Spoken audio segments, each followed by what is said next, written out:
Back to Miller. Oh,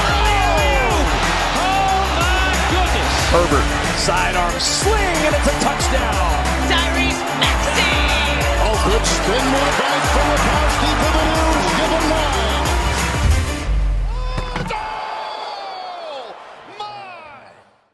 9. Hello, everyone, and welcome back to the Beef Up Front podcast here on Pick Swap Media. This is your host, Ryan Coyle, joined by Sean Barnard tonight as it is Labor Day Monday, just a few days away now from the NFL season officially kicking off with the Thursday Night Football season opener between the Chiefs and the Lions. So we're here today to give our official season predictions, did a bunch of division previews, individual team episodes, but now it's time to go through our all division winners, our playoff bracket, our awards, and then our eventual Super Bowl champion. So Sean got some college football behind us now. NFL this week, where we're full steam ahead for the fall, but welcome back. How are we? And you ready to go? Yeah, man, we got some football on the TV. We got some fall decorations popping out, pumpkin spice popping up, trees that changing. It's football season. It's fall weather. I'm excited to get into like the sports calendar kicking back into full gear. So I'm starting to finally feel like that football itch popping up. So I'm excited to break all this down and looking forward to the real thing starting up. Yeah, the NFL season is always my personal favorite time of the year, just because it gives us whatever it is, 18 straight weeks now of just every day, Sunday morning, I can roll over. I know I got a day worth of football for laying on the couch and kind of watching everything transpire. So the way we're going to break this down, we're going to go through the NFC and the AFC first. We're going to go through our seeds, our division winners, and our playoff teams. And then we're going to kind of go through the awards, MVP, Offensive Player of the Year, Defensive Player of the Year, the Rookies of the Year. And then we'll go through our playoff bracket and eventually who's going to be holding up the Lombardi Trophy in Vegas at the end. But, Sean, do you want to get us started with going through your NFC, kind of top to bottom, 1 to 7, and who's winning each division, and then your 3 wildcard teams? Yeah, did you want me to list them out all straight through? Yes, just run through them. All right, perfect. So the NFC at the top, out of our NFC East, I do have the Philadelphia Eagles. 13-4, I have them going on the year. They're minus 135 to win the division. I do think they take the NFC East, and I do rock them as the top seed in the NFC come playoff time.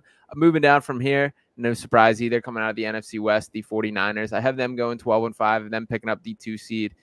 Next, I have the NFC South. I have the Saints coming out of there, bagging the 3 seed with an 11-6 record. The Saints schedule is just a cakewalk. That I'm pretty bullish on the Saints primarily because of that reason. I don't think that they're an excellent football team by any means. I still have questions about the quarterback play, but it just like every week they have a chance to win their game. There's very few games that I don't see them at least being in the running for, and just out of that, I think that they find a way to a pretty friendly record there. And the last out of the division with the 4 seed, I'm going the Minnesota Vikings, also with a record of 11-6. They're plus 290 to win the division.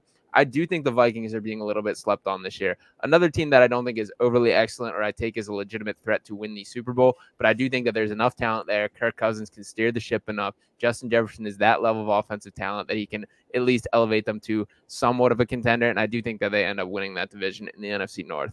My 3 wildcard teams, I have the Detroit Lions, the Seattle Seahawks, and the Dallas Cowboys. And I have that, the Seahawks is the 5 seed, the Lions is the 6 seed, and the Cowboys is the 7 seed. Each of them are minus money to make the playoffs. The Lions at minus 165, Seahawks at minus 120, and Cowboys at minus 230. I have flip-flopped a little bit with thinking the Giants are going to sneak in there. I still see a world where that happens, but I ultimately keeled over and gave the Cowboys that last slot here.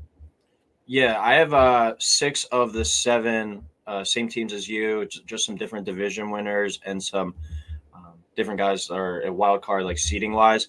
One of the things we actually talked about on the one podcast over the past few weeks did with Pat, we're doing some, future bets predictions, and he too has the Saints and the Vikings winning the division. If you parlay those two, it was like plus 725. And I think that's a pretty worthwhile bet because you still have the unproven NFC North with Rodgers gone now. I think the Lions still have to prove that they can actually go out there and win the division. And then when you look at the Saints, with the weakest division arguably in the NFL there in the NFC South, I think that's a pretty solid bet. And I do kind of like you having the Vikings still at the top there, despite all this offseason hype surrounding the Lions, because at the end of the day, it's kind of still the same thing with like the Jets and the AFC. They've just been so bad for so long. And there's certainly reason to be hype and interested around them and potentially see them as not just playoff teams, but division winners in their own right. But I still just need to see them go out on the field and prove it. It's kind of like the Sixers with the second round. it happens. Is it really that worth it to kind of to take it? Yeah, and just to jump in for the Saints schedule here specifically, I also think this applies for fantasy football. If you want to take a shot on the Saints defense this year, I don't think it's a bad plan. Just look at this schedule. Starting out, the Carolina Panthers, Green Bay Packers, Tampa Bay Buccaneers, New England Patriots, Houston Texans, Jacksonville Jaguars, Indianapolis Colts, Chicago Bears, Minnesota Vikings, Atlanta Falcons, Detroit Lions, Carolina Panthers, New York Giants, LA Rams, Tampa Bay Bucks, and Atlanta Falcons. You can't ask for a much better schedule from that as an NFL team. And I just think the red carpet's kind of been laid out for them. But yeah, so I think as a fantasy football option, Saints defense might be worth hanging around, even though I don't think they're necessarily the top tier talent wise either.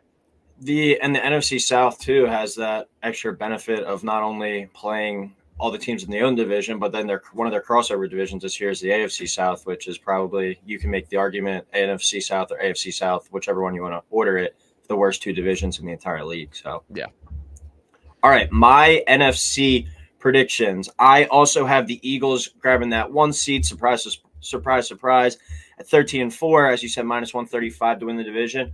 The one little hesitant thing I am about that, the Eagles do have a really tough schedule, but I do think top to bottom, the best roster in the league, a quarterback that we've saw improve time and time again now, and he looks even more motivated this year after coming off that Super Bowl loss in the second place in the MVP.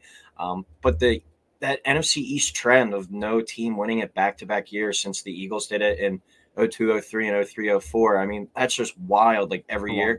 And you know it's going to be popping up down the stretch when it's like Eagles and Cowboys back-to-back, and then they'll have that graphic up on like Fox or something like, oh, this has never happened back-to-back. So scares me a little bit in that regard, but I don't think you can pick against this Eagles team, barring some major injuries. They have the best roster in the league and some insane depth as well.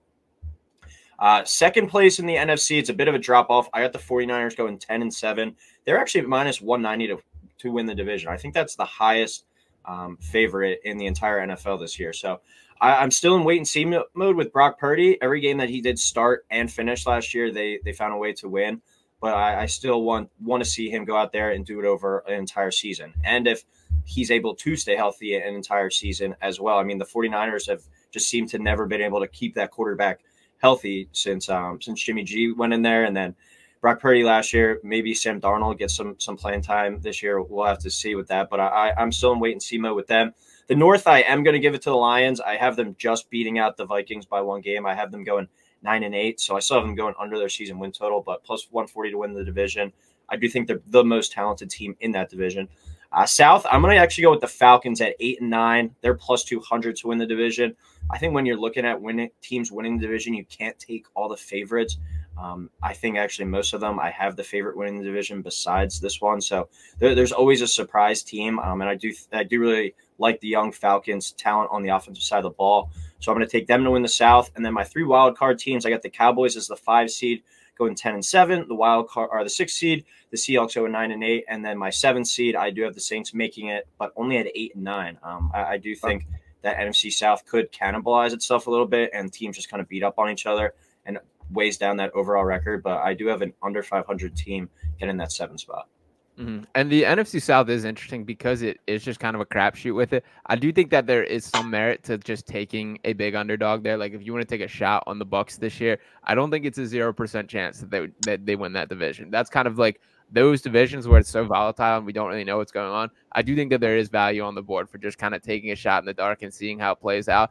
And for the Bucks point specifically, I do want to say I'm buying a little bit of the dip on Baker Mayfield. Do I think he's an NFL starting quarterback that you should feel confident in your team having? Absolutely not. But do I think he's just good enough to make you think maybe? I kind of think that. So I feel like there might be some Baker magic early on in the year, winning a game or two to make you wonder, like, okay, can this team have something at least legitimate this year? I don't think that's ultimately going to end up the case. I think the cream will rise and the Bucks will fall when things are all said and done. But I do think there's going to be some early season Baker magic to make things interesting.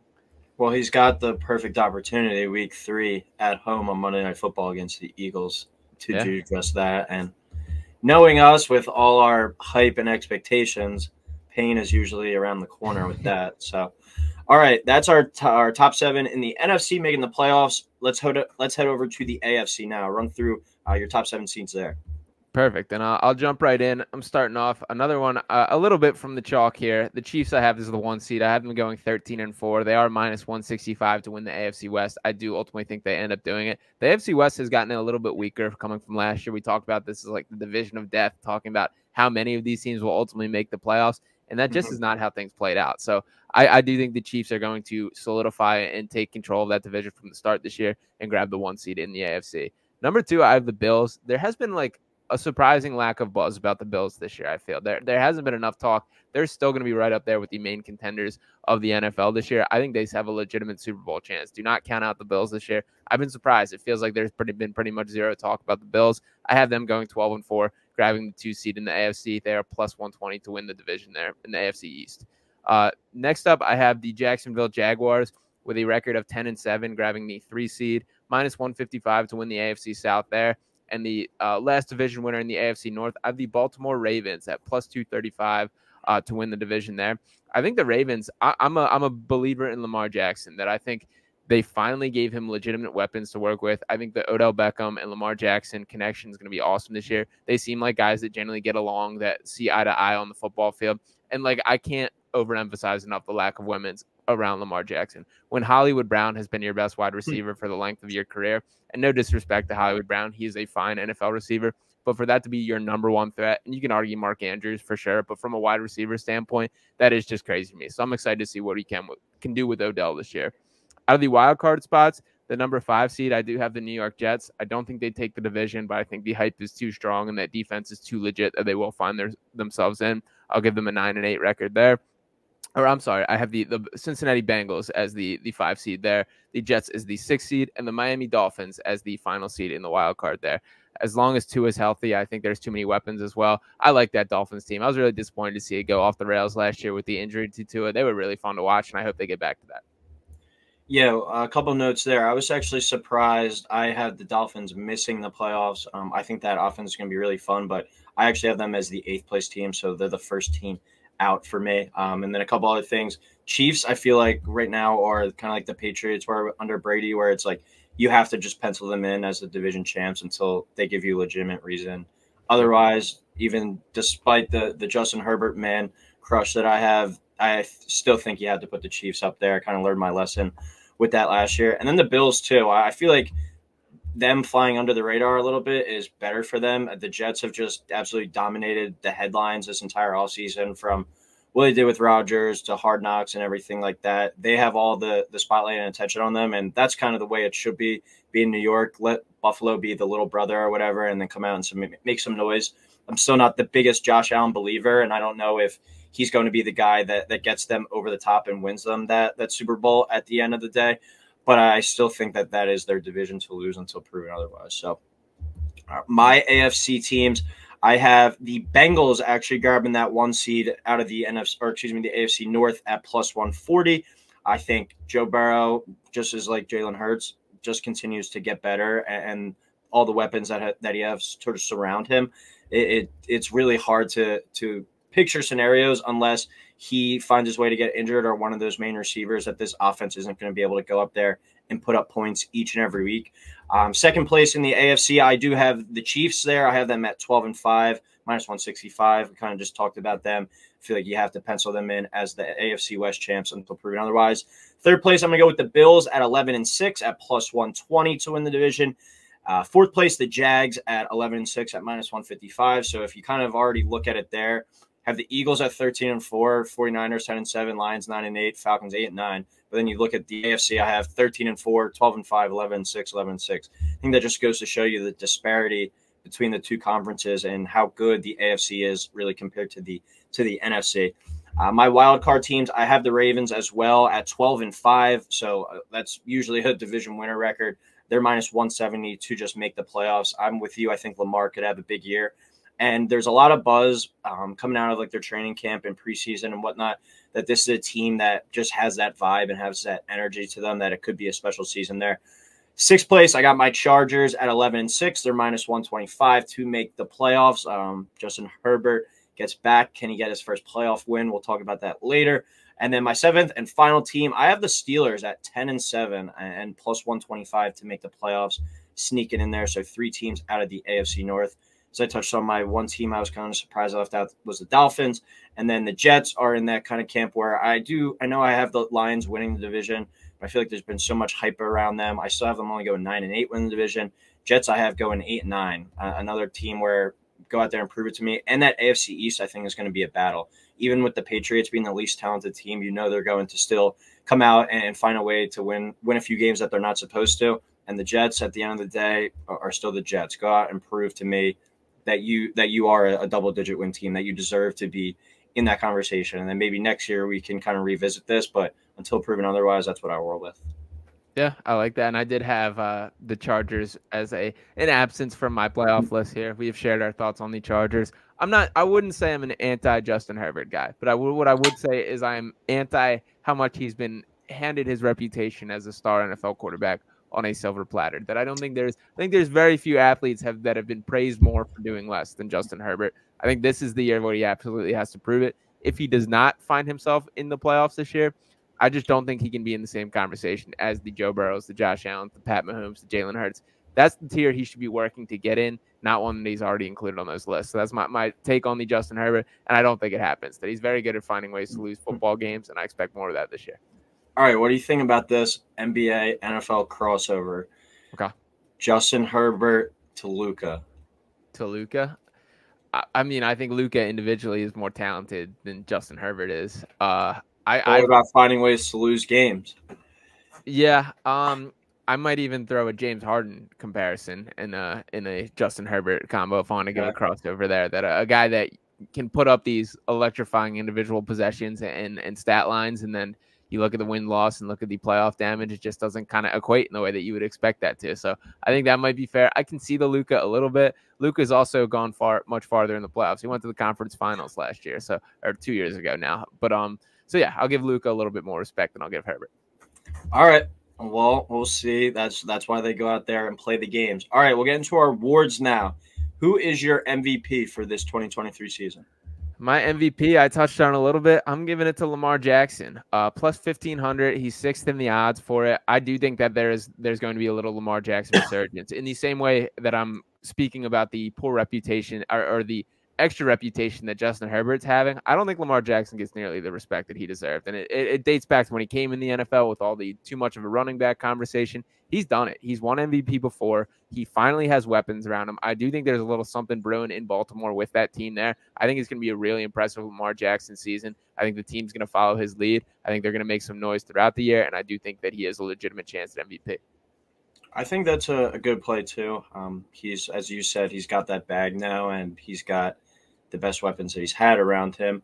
Now it's kind of go earn your money, young fella. Yeah. But it's also the last few years he's gotten hurt down the stretch. You kind of get worried about that. And the same thing with a guy like Jalen Hurts, a player that runs the football a lot. He lost out on MVP last year because he missed those games really down the stretch. I think if you're a player and you miss maybe like 2 or 3 games at the beginning of the season, you'd almost rather do that rather than the end, because I feel like the voter is like so much recency bias towards what you're doing like down the stretch of the season. So if Lamar can stay healthy, I certainly think he'll be in that conversation. But I guess I'm being kind of hypocritical with this because I have Jalen Hurts winning the MVP at plus 1,100, fourth best odds. You could say whatever you want, being an Eagles bias or whatever, but I think when you look top to bottom, offense and defense, he has the best team. Does that get used against him? It could, but it also, he has great players to help him go out there and look better. And he's going to do a lot of damage, as we know, on the ground game as well. He's going to continue to probably score 8 to 10 rushing touchdowns just based off of some quarterback sneaks. And then you throw in the wide receiver duo of A.J. Brown and Devontae Smith. It doesn't get much better than that. So I think as long as he stays healthy and the guys in front of him continue to do their job, he's going to be right up there putting up big-time numbers. And I think an MVP season is not out of the realm of possibility for Jalen Hurts at all. I think he's getting a little bit disrespected. I think he should be the second best odds right there next to Patrick Mahomes, but plus 1,100, fourth best odds, I think is certainly a bet worth throwing in there for him. Yeah, and I do think it was his to lose last year if he did not get hurt. I'm interested because there's always a little bit of the narrative aspect to MVP in all sports, of that there wants to be like a media talk. I'm curious how much the talking points with Jalen Hurts become, look at all the talent around him, you can plug and play a quarterback, or like there's I would say a high likelihood that the Eagles could end up as the best record in the NFL this year. That when you look at the NFC and the talent that these guys have on the Eagles roster compared to all these other teams, I really just don't see a fit. Maybe the 49ers, but I don't think you can make even a debate about Brock Purdy versus Jalen Hurts. So when you look at all this, like Jalen Hurts absolutely deserves his flowers for being on that map. He's a guy that I think will perennially find himself in the MVP conversation, and I think he absolutely has a chance this year. And the injuries are going to be the biggest thing with both our picks here. If they can stay healthy, play all 17, I do think that there's a really good chance there. And then never rule out Justin Herbert at plus 1,200 there as well. I think he's going to put up the numbers. If he's able to take down, like if the Chargers do find a way to win that AFC West, Justin Herbert's going to put up regular season numbers. It could be his award to lose, but media wants nothing more but to give it to him, so can't rule it out. Don't say that with Patrick Mahomes. He's media's darling. All right, offensive player of the year. Who you got here? I'm going Christian McCaffrey here. Plus 1,500, the third best odds here. I think he's going to be the engine of that San Francisco offense for all the kind of digs that I'll take at Brock Purdy, because I don't believe he's a guy that can just run a team in that way. I do think Christian McCaffrey is careful of that. They got a lot of cool niche players that they have, whether it be Greg Kittle, Deebo Samuel, all these guys that can make things happen. I think that's going to be the design of the offense, the Shanahan offense, of give it to guys, let them do their damage. I think CMC kind of didn't fully hit his stride after being traded midseason last year. That this is the year where everything kind of comes into full gear and we see the guy that we've known to be as Christian McCaffrey. So I like that at plus 1,500, and that's my pick for offensive player of the year. Yeah, I think most people's bets against that probably would be the injury history for him as well. But I think at Carolina, they just used him so much. I feel like he was out there kind of set up to get hurt. But now with that 49ers offense, with everyone around him, he's not going to have to carry the ball 25 times. I think more so Kyle Shanahan will just emphasize on just touches and just get him involved in other ways instead of running him between the tackles. So yeah, I do think he has a good chance to explode it. If you looked at his numbers for just the half season that he played with the 49ers, if you equate that over to kind of a whole season, you got a pretty special season there. So my offensive player of the year, I'm going a bit outside the wall. I'm going to go with Amon-Ra St. Brown. Plus 3,500 there, 14th best odds. I think he's in line for a 100-catch season, 1,300, 1,400 yards. What he does need to get up is his touchdowns. I think he only has 12 touchdowns so far in his 2 years. If he can get 10 to 11 touchdowns this year alone, and the Lions do find a way to win the division, and he's the best player on that offense, I think he's going to be in the conversation. The top two typical picks, it looks like, is going to be Justin Jefferson and Jamar Chase. So let's go a little bit outside the box here. I like the pick with McCaffrey, and I'll go Amon-Ra St. Brown. I think he's the best underneath kind of possession receiver that we have right now in the NFL, and he's going to continue just to get better. He's only going into his third year. And I also wouldn't rule out Devontae Smith. I know he's going to be competing for targets with A.J. Brown, but I've been kind of beating that drum all offseason. I think he's in for a really special year, and I think we could even look at him by season's end that he's above A.J. Brown in regards to kind of the top receiver in the Philadelphia room. Yeah, you're very much on the Amon-Ra hype train here. I don't hate it. I think that there's a chance of it. The touchdowns to me is the biggest thing. That changes the conversation for you as wide receiver. When your guy touching that 10-plus touchdowns a year, you move on from this possession, highly regarded weapon to a guy who essentially can become the offense. And there's touches for the taking in Detroit. I like that he's not overly competing for targets down there. I do think there's a chance of it. I don't hate the value. That's a good little call to shot there.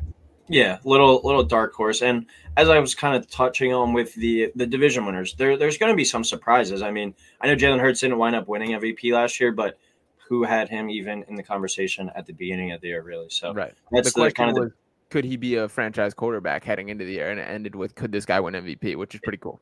Exactly. So that's the beauty of the reality TV show that is the NFL. You're going to get a lot of things that you didn't expect coming into the year. Mm-hmm. All right. Time for the defensive player of the year now. Who you got there? I'm going TJ Watt here. Plus 850, the third best odds here.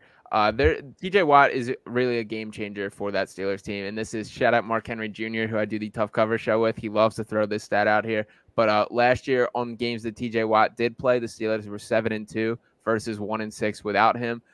Throughout his career, TJ Watt, the Steelers are 53, 24-2 in games that he played and 1-10 in games that he misses. So he does change the whole style for them. He is that that caliber of defender. I would like to see him stay healthy for a year and see what he can truly do. If the Steelers are going to have success this year, TJ Watt's going to play a huge part in it. I do think there's a chance that both those things happen. So I think that's a fair play as far as one guy that makes a defense or makes a difference in the defense. I'm giving the nod to TJ Watt.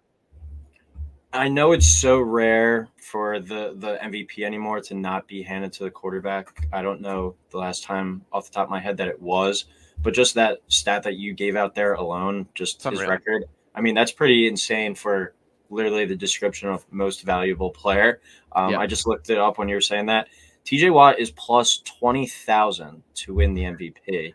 So if you wanted to kind of throw a dart out there for something that you could hit big on that one for sure. If you did find a, because if he does break his own sack record, we let's not forget he has the most sacks in an NFL season. If he does find a way to break that record, and the Steelers, who knows, surprise some people, go to like a 13-4 in the AFC North, his name is going to be floated around if he's having that dominant of a season. So, just a quick Google search here. The last defensive player to win NFL MVP was Lawrence Taylor in 1986. So we would be breaking some traditions here for sure, but that kind of stats is convincing. And when you have a quarterback, no offense to Kenny Pickett, but like Kenny Pickett, that there has to be a guy to kind of be that face of the franchise. And TJ Watt has been that. If he takes another step forward, he could be. So it's definitely a dart, but something to think about there. All right. My defensive player of the year. See, I feel kind of weird saying this because I kind of talked bad about them earlier, the Lions and the Jets. But I'm going to have a player coming from the Jets. I'm going to have Quinnen Williams, the defensive tackle, at plus 3,000, 10th best odds. Another guy got paid this offseason. He's kind of looking to be, I think, maybe that face of the Jets defense, the leader up front for them. And as we see Aaron Donald's career starting to dwindle down, Chris Jones, whoever knows what's happening with him with the Chiefs, he could be viewed as the best defensive tackle in the entire NFL with a really strong year. And if you're a defensive tackle and you're able to just kind of get into that double-digit sacks, I think that's what separates you from some of the other guys. Aaron Donald has won the award multiple times as a defensive tackle and doing it for Rams teams that weren't always the greatest. So it's not like it's an award that you have to be a pass rusher or you have to be a guy that's a shutdown corner and taking the ball back for 6 every once in a while. I think if Quinnen Williams just is able to continue to take another step and the depth across that Jets defensive line, he's not going to see many double teams, I think. So he's going to have chances to kind of not only ruin games by sacking the quarterback, but through the run as well. He's a really good all-around player. And I think if the Jets do kind of take that leap that some people are expecting from him, Quinnen Williams might be one of the major reasons outside of Aaron Rodgers why. Yeah, for all the talk about Aaron Rodgers and what he brings to the Jets, I do think that their season will be made or break in the trenches. That has been the calling card for the Jets for the last year. That's why they were so competitive when they had Mike White or Joe Flacco or Zach Wilson or whoever else was under center last year, that it was that defensive line specifically that was driving things. And, of course, you pair that with guys like Sauce Gardner in the secondary that create a threat for quarterbacks as well and guys that will lock up wide receivers. They have all the tools to be a dominant defense, and Quinnen Williams is going to be a guy at the forefront of that. I do like that selection, and I think more so than Aaron Rodgers that it's going to be down to that defensive line that drives what the future of this Jets will be this year. Yeah, the offensive line is going to be one of the most watched things, and then just watching from Hard Knocks itself, it's like Aaron Rodgers got a lot of good publicity and stuff, but you could see when stuff wasn't going their way in practice or people weren't really necessarily doing their jobs, he'll let his teammates know and hear it. So is it all going to be giddy when if they do stumble out to a 1-2, 1-3 type start and he starts letting into some of his teammates, the offensive line's not holding up their end of the agreement, and then the defense is kind of back in that position they were last year where it was like, all right, we're balling out, we're holding teams to 13, 10 points a game, whatever. Offense, you can't move the ball. What's the deal? So the Jets are the team I think this season that I'm going to be like most locked in on outside of the Eagles, just kind of how well they play, the situations. And I feel like the media is going to be kind of portraying that as well. Yeah, definitely. And I honestly am, as much as I do think the Jets do find their way in the playoffs, I also think there's a legitimate chance the wheels fall off. That I do think it's something that if things start to spiral the wrong way, that team is just going to tear itself apart. It feels like there's so much hype that it just like, it's waiting for the vacuum to come out and for things to be, the wind to be sucked out of that franchise. So I am curious if it happens. Overall, I think there's too much talent for that to fully be the case, but I'm not taking it fully off the table. And as Kometz always says to me, it's the Jets. Never rule anything out with them. So yeah. All right, offensive rookie of the year. I think this is kind of a wide open award this year with, CJ Stroud at the top, with Bryce Young. I'm not expecting much winning out of either of those teams this year. So I think looking elsewhere to potentially one of these skill guys could be the play, but I'm interested to hear what you think. Yeah, I have two plays here. One, which is the ultimate favorite. I do have Bijan Robinson as my official pick here. I think that the Falcons are just going to force feed him the ball in the way that paves the way for him to win this award and be the rookie of the year. It feels like he's going to be the almost entirety of their offense this year, from both a running the ball, catching the ball, however many ways they can find to get him involved. So I do think that is the case, but I did want to dig a little deeper. And I want to give Jalen Hyatt a shot here at 3,500, which is a pretty outside the box pick. He's looked good with the Giants in preseason. I loved him at Tennessee. He's a guy who has all the physical tools to be an elite talent at the NFL level. He fell way further in the draft than I expected it to. I don't think the gap between him and these top picks is that significant. I think there's a chance that he can have almost like a Victor Cruz come up, where it's like, where'd this guy come from? And all of a sudden he's the Giants' #1 wide receiver. So I like Jalen Hyatt a whole lot. I wish he was in the NFC East, but I think he has a chance to burst on the scene and raise some attention as far as rookie of the year goes. Yeah, in terms of Bijan, I'm intrigued to see what that Falcons running game looks like, because Algier's still there. He had a 1,000-yard season, and Cordell Patterson's still there, and he's had a lot of success with the Falcons as well. But you're not drafting a running back in the top 10 if you don't plan to give him a lot of touches. I just don't know if they're going to want to feed him 25 off the bat, kind of prolong his career and maybe not run him into the ground right away. But I do expect him to kind of get used in that do-it-all type role. And then Hyatt's a guy I'm really high on as well. He was my breakout player for the Giants, and he's got something that you can't teach, and that's speed. And he's also on a Giants team that lacks really any high-level passing options in that offense. You got Darren Waller in there now, but he's a guy who's been up and down the past few years due to some injuries. So I think the opportunity is going to be there for Hyatt. Is Daniel Jones good enough to elevate him to being like a #1 type receiver? That's something that remains to be seen as well. But I like the dart throw there on Hyatt. He's a player I'm really high on, and his speed is something that some of these NFL corners haven't seen yet from a guy that he can really fly. So excited to see what he can do this year. Hopefully not too good, though, for the Eagles' sake. My offensive rookie of the year, I'm going to go with Alabama running back, now Detroit Lion, plus 1,000 here, fifth best odds, Jahmyr Gibbs. Everything I've heard from this offseason, from stuff about Detroit, he's going to be like a Christian McCaffrey type player, where all those videos you saw in the Lions war room when they were able to select him and stuff, like that was their guy.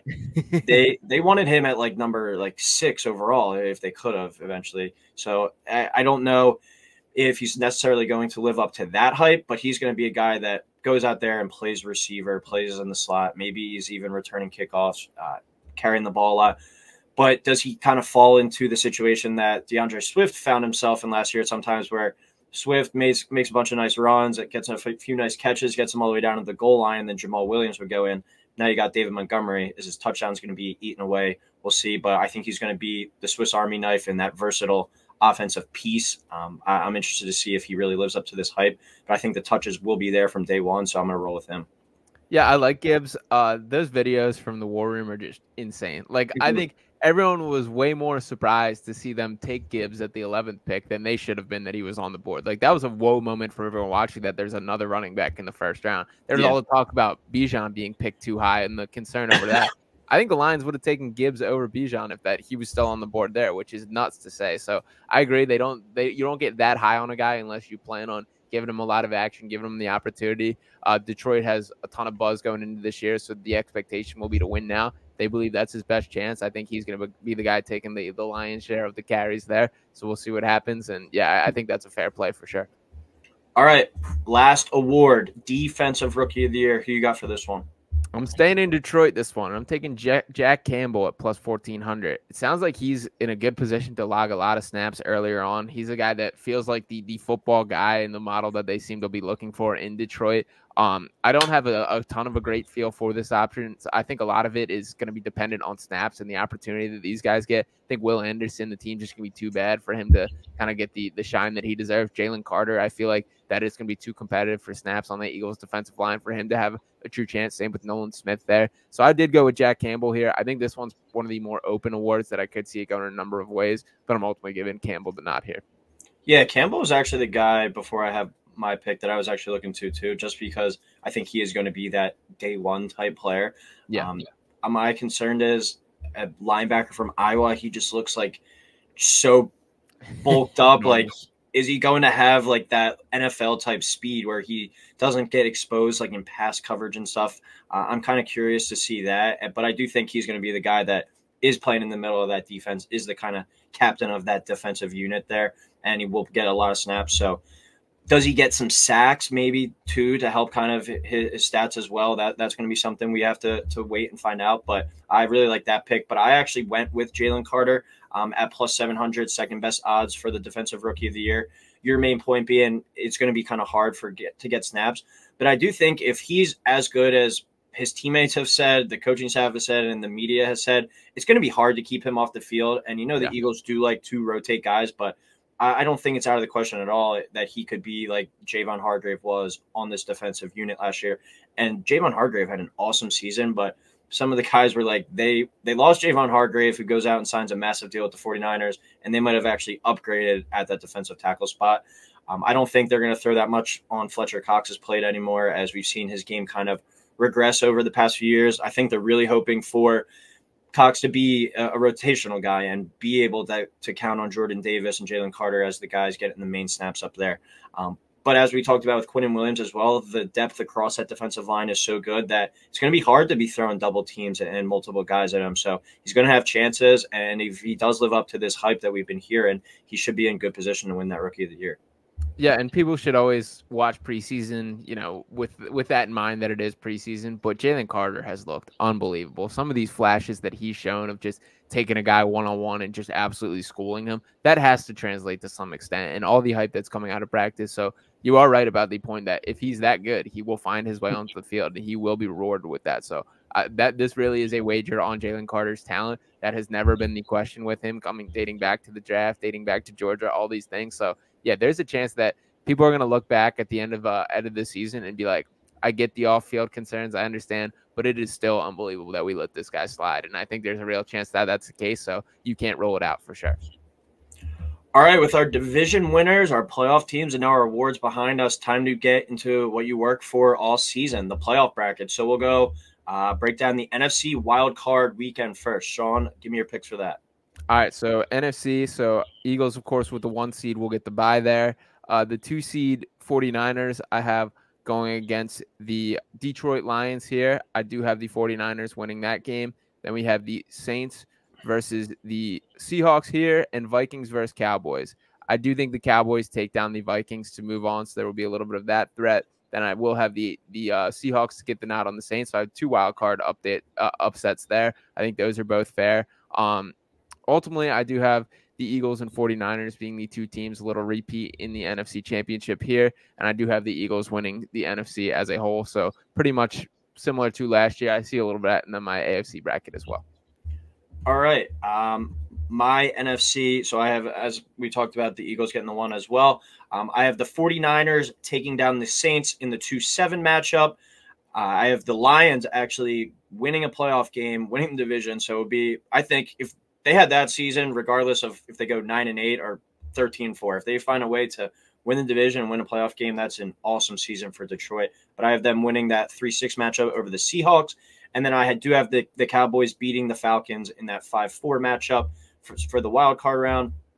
When we go to the divisional round, I have the 49ers beating the Lions in the divisional round in that 2-3 matchup. And then an Eagles-Cowboys divisional round game. That's going to be an awesome experience if we do get that. But I do have the Eagles taking down the Dallas Cowboys in the divisional round, so setting up that same NFC Championship game. And I'm not taking Brock Purdy coming to Philadelphia in a playoff game in January. He saw what happened last year. We heard all about it this entire offseason. Regardless if the Eagles win that regular season matchup or not, I think the Eagles are still just going to be looking forward to that chance to kind of take him out in the NFC title game again. So give me the Eagles going back to the Super Bowl. Yeah, it feels destined to be Eagles 49ers at the NFC Championship. It just feels like everything is going to align for that to be the way. I will shift gears over to the AFC here. Looking at the opening weekend, we have the Jaguars versus the Jets. I am going to give the Jaguars the nod. I do think that this is the end of the Jets hype train, that they do fall in the opening round. I do think the Jaguars are sneaky a contender this year, that there is a world where they end up right in the Super Bowl mix if everything falls right. Next, I have the Ravens and Bengals. That'll be probably the game that I'm most excited for in the first weekend of playoffs. I still give it to Joe Burrow and Cincinnati as much as I am talking about the hype of the Ravens. I think Joe Burrow is ultimately going to find his stride. One of the reasons that I've kind of kept them off my talking points is I think that they're going to skid a little bit out of the gates this year. They did the same thing last year. We know Joe Burrow, coming off the calf injury, really has not had any time in training camp. I think it's going to take a little bit for them to hit their stride, but they will ultimately right the ship and be peaking when it matters most in playoffs. So I do have them taking down the Ravens in the opening week. And lastly, I have the Bills facing the Dolphins. I do think the Bills get the win pretty comfortably there, and the Chiefs with the bye week. This ultimately all ties together for a Bills and Chiefs AFC championship, and I do have the Chiefs winning that as well. So another repeat. I do have an Eagles and Chiefs Super Bowl to tip my cap there. All right. The thing you said too about the Bengals with Burrow, the year before too, he had had to get his appendix removed, and they got like no training camp time with that. So 3 years now, or 2 years back to back, where and the year before coming off the ACL, they did eventually wind up going to the Super Bowl. But I do think that is a good point by you, that they could potentially have a slow start out of the gate, but I think they always seem to right the ship with Burrow down the stretch. My wild card, Chiefs 2 seed, Steelers 7 seed, have the Chiefs winning that game. I don't think Kenny Pickett going to Arrowhead and winning a playoff game over Patrick Mahomes is in the cards yet. This would be an awesome game. I really hope that we do get this. Number 3 Bills hosting the number 6 Chargers, the Josh Allen versus Justin Herbert Bowl. Give me the Chargers finding a way to win. I'm not really feeling that confident in that matchup going out to Western New York with a team that's going to look to throw the ball, but I got to go with it there. I got to kind of back my guy. And then we go to the Jags at the 4 seed hosting the 5 seed Ravens. Give me an upset there. Give me the Ravens going to Jacksonville and finding a way to win. Now we move on to the divisional round, where I have the Chiefs hosting the Ravens. I have the Chiefs winning that game, going back to the AFC title game. As we were talking about throughout the show earlier, they're kind of like the Patriots, where if you're going to give them division and give them home field, I feel like you just got to take them until they prove otherwise. And then I have the Bengals as my 1 seed hosting the 6 seed Chargers. I do have the Bengals winning that game, so setting up the same exact AFC and NFC championship from last year. But I do have the Bengals winning the AFC this year, taking down the Chiefs. I think that home field is big down the stretch, and Joe Burrow and the Bengals have had the Chiefs number over the past few years, excluding last year's AFC championship game, which was a pretty tight contest throughout. So I think that the home field advantage in that one could be what matters most. So here we are with an Eagles-Bengals Super Bowl for me and an Eagles-Chiefs Super Bowl for you. Who gets it done in Vegas this year?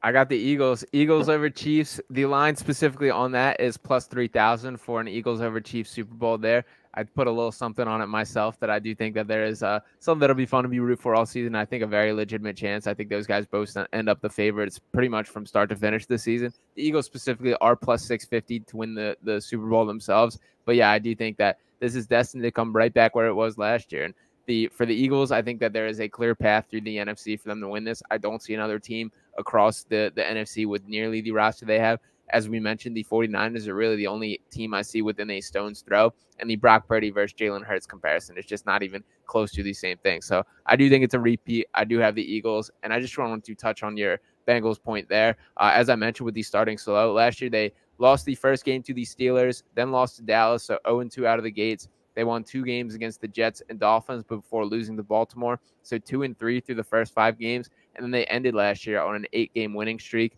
Of course, the 1 game was taken off the table, which was the game against the Bills, the DeMar Hamlin game. So that one was not counted there. But other than that, 8-0 to end out the season. I think we could be in for a similar thing with the Bengals this year. All right.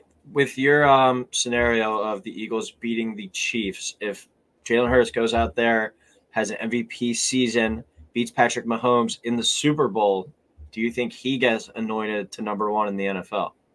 He should. If he does all that, if he has an MVP season and wins the Super Bowl, beats Patrick Mahomes, there's nothing else you can possibly ask for him to do. And that's been my Jalen Hurts kind of take, is like, what more do you want from this guy? Do you want him to complain about all the talent that he has around him? Say, no, I want to play with worse players. Get rid of A.J. Brown. Get rid of Devontae Smith. He simply just does it. He does everything he's asked. He's nothing but exceed expectations. And yeah, there will be no questions that he would be the number 1 player in the NFL if he does all that.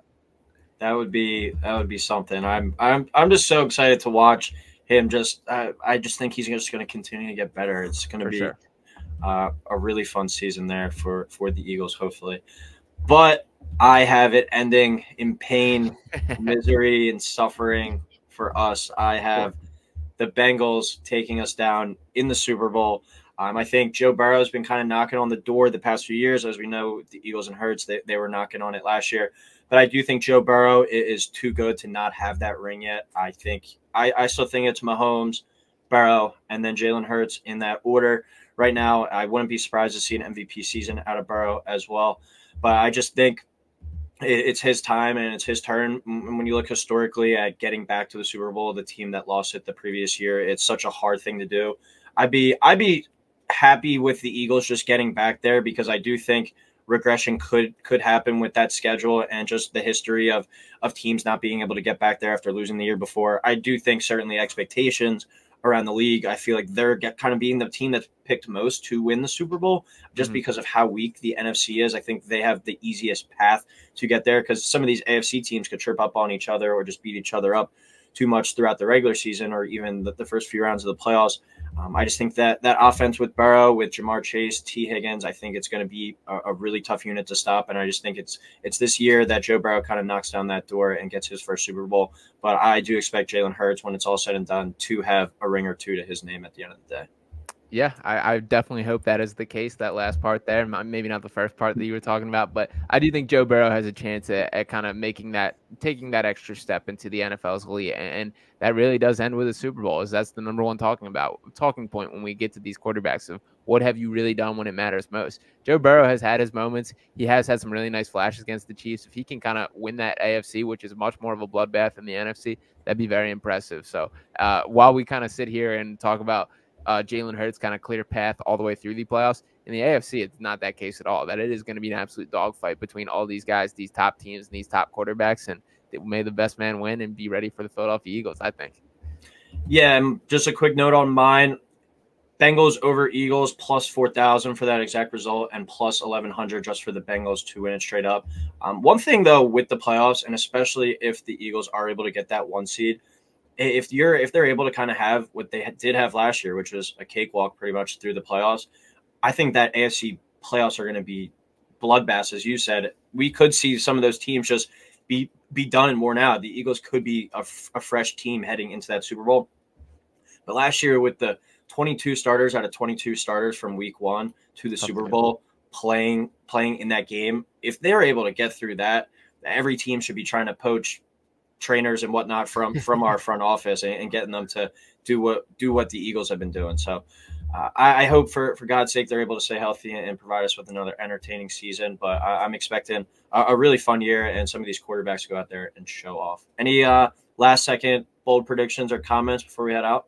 Yeah, I think I hit on the bulk of mine there, so I think I'm all good. I appreciate you pulling this together, Ryan, and we are in for the start of football season last year, so I appreciate all you guys for tuning into this video. Make sure to drop a like on this, drop a couple comments, let me know your thoughts, drop a subscribe on the channel. Make sure to check out Ryan's work for all the breakdowns he's done so far. He's done an awesome job breaking down all the college and NFL teams. Really, there's a ton out on the channel already, so make sure to click in all those, get yourself set for the season. And any final words from you, Ryan? Nope, that's it. Just excited to get going this week. Thursday night can't come soon enough, and then Sunday at 4:25. Hopefully the Eagles are able to get us off on the right foot. But as Sean said, please like, subscribe, and we'll talk soon.